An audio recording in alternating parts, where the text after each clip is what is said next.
This is a little thing, and it matters because it's money.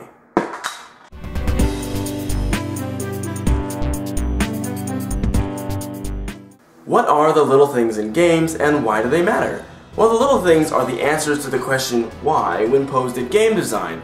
I can't simply accept that something just works in a game. I have to break it down, really analyze it so I can understand it. That's why I created this channel, so hopefully other people who want to do that kind of thing can see interesting games doing interesting things and why they work or why they don't. In fact, that's how we landed on this The Little Things arc, so I'll explain a little bit more about it now.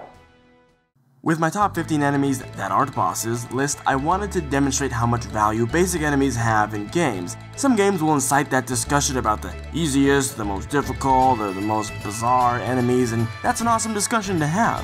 How come some enemies are loved, some are hated, and some are ignored? Well, it's all in their design and their implementation within the game, and this video was an attempt to cover that. After that was a rated S on Donkey Kong Country Returns. Now my rated S videos are always about the little things, or they're supposed to be, but this time it was about something so minute that most people probably still don't think that what I was talking about matters all that much, and maybe it doesn't. But DKC Returns has a very purposeful combination of environments and gameplay such that from level to level, it actually looks like DK is progressing and seeing and experiencing new things, which I think is kind of important. Of course we assume that's happening anyways because that's how video games work, but Donkey Kong Country Returns made sure it was apparent. On the opposite end, some games end up going nowhere fast, and that's what I wanted to show with the Crackdown video, How to Be a Superhero. Crackdown's typical 3-island open world setup lends itself well to distraction. Everyone's played games like that and gotten distracted by them, but it doesn't happen just because the game is an open world. The way you grow as a character, or how you decide to advance the story, if at all, is a result of the level up system, and how your constantly evolving abilities allow you to interface with this world. Even with strict instructions, it's inevitable that you'll find something to get derailed on for hours because the game gives you that freedom. Lastly, Strider is an exploration of an entire concept being applied to a game's mechanics. Not just one little thing, it's several little things. Strider is fast, as a character and as a game, all of its parts move towards being quick and succinct. The feel of the character, the way you maneuver throughout the world, all the way down to some of the equipment you unlock. This game embodied an entire concept rather than just using particularly nifty tricks in any one specific area. All of this was to deliver on what you might have already expected to see in the game based on its premise, and that's why it works.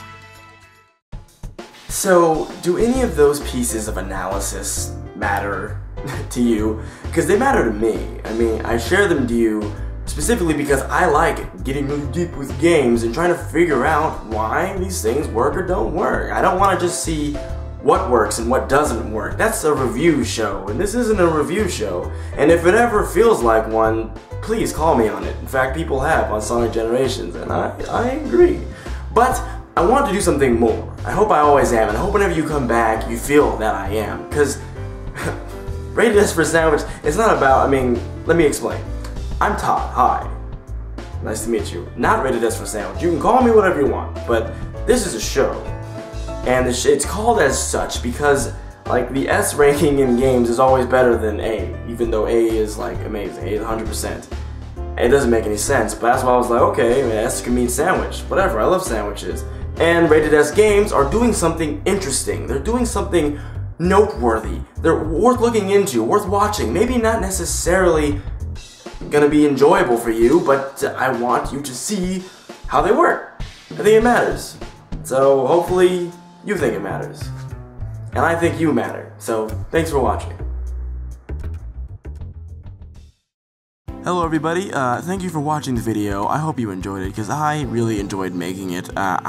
It's kind of ended up being different than what I expected, which in general is what I want to talk about right now. The channel's kind of changing a little bit, not a lot. Obviously, what I just went over right now in this video is the same thing, the same ideas and thoughts I had when I made the channel. But I kind of straying, like for instance, I'm dropping the game position. I feel like it doesn't really fit. I kind of want to do a first impression show, but I don't really need to do that. You're going to see some new stuff here eventually, as my schedule sees fit. Hope you will enjoy it.